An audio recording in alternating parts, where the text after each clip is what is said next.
এখানে তো ভুল বোঝাবুঝির কিছুই নাই। বসুন্ধরার যে মিডিয়া যারা রয়েছে তারা তো আপনি দেখেছেন 3 আগস্টে আপনার বসুন্ধরা মিডিয়ার মালিক কিভাবে বলেছিলেন যে এই সন্ত্রাসী কার্যক্রমকে তারা রুখে দেবে এবং হাসিনার হাতকে শক্তিশালী করবে।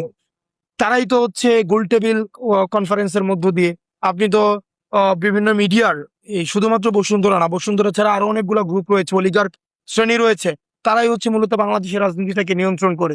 ধরেন আজকে আমি আছি, আমার বিরুদ্ধে কয়েকদিন পর দেখবেন যে বিভিন্নভাবে ভেরিফাই করার এক প্রচেষ্টা চালাবে, ক্যারেক্টার অ্যাসোসিয়েশন করা হয়। আপনি দেখবেন একটা খুবই একটা স্ট্র্যাটেজিটা খুবই মানে প্যাটার্নটা সেম, বসুন্ধরা মিডিয়ার একটা প্যাটার্ন খুবই সেম ভাবেই হচ্ছে একটা আরেকটা 1/11 ঘটানোর একটা হচ্ছে প্রেক্ষাপট তৈরি করছে, যে প্রেক্ষাপটের মধ্য দিয়ে তারা দেখবেন এই অভ্যুত্থানকে কিভাবে হচ্ছে প্রশ্নবিদ্ধ করা যায়, তারা হচ্ছে কিভাবে অভ্যুত্থানের নেতৃত্বকে প্রশ্নবিদ্ধ করা যায়। এবং তারা হচ্ছে তারা দেখবেন বিএনপির যারা সিনিয়র নেতৃবৃন্দ ছিল, আপনার তারেক জিয়া সাহেব ছিলেন, তারপর হচ্ছে দেশনেত্রী বেগম খালেদা জিয়াকে নিয়ে 5ই আগস্টের পূর্বে কিভাবে হচ্ছে ভেরিফাই করতো, কিভাবে আপনার তারেক জিয়াকে নিয়ে দুর্নীতির অভিযোগ এবং বলতো যে বিদেশে বসে হচ্ছে আপনার হচ্ছে দেশ বিরোধী চক্রান্তে লিখতো। আবার ওই মিডিয়াটা 5ই আগস্টের পরেই কিন্তু আবার তারেক জিয়াকে মহান বানানোর ভূমিকা নিয়েছে। অর্থাৎ এই মিডিয়াটা, বিশেষ করে এই বসুন্ধরার এই মিডিয়াটা, এটার হাত থেকে যদি আপনি এটাকে মাফিয়া তন্ত্র তৈরি করেছে, একদম স্ট্রেইট ফরওয়ার্ড ফ্র্যাঙ্কলি স্পিকিং, এটা একটা মাফিয়া তন্ত্র তৈরি করেছে। এবং এই মাফিয়া তন্ত্র রাজনীতিবিদরা যদি সচেতন না হয়, আজকে আপনাকে হিরো বানাচ্ছে, পট পরিবর্তন হলে আবার আপনাকে ভিলেন বানাবে।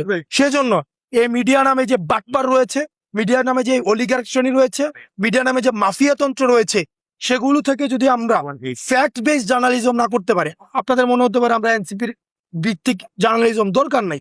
আপনারা যারা সাংবাদিক রয়েছেন, দয়া করে ফ্যাক্ট বেসড জার্নালিজম করেন। আমি যদি অপরাধী হয়ে থাকি, তথ্য প্রমাণ সহ কোনো অভিযোগ থেকে থাকে, সেগুলো হচ্ছে ফ্যাক্ট বেস প্রকাশ করুন।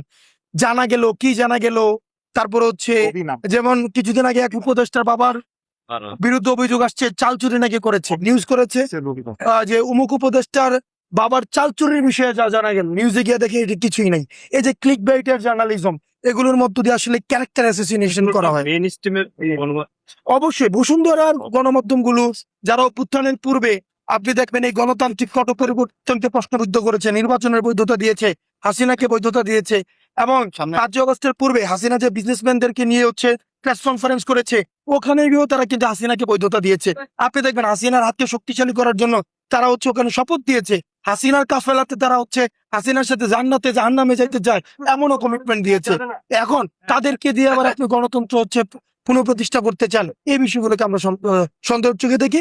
আপনাদের সাংবাদিকদেরকে বলবো, আপনারা ফ্যাক্ট বেসড জার্নালিজম করেন, সেটা ক্ষমতার বিরুদ্ধে যাক অথবা ক্ষমতার পক্ষে যাক।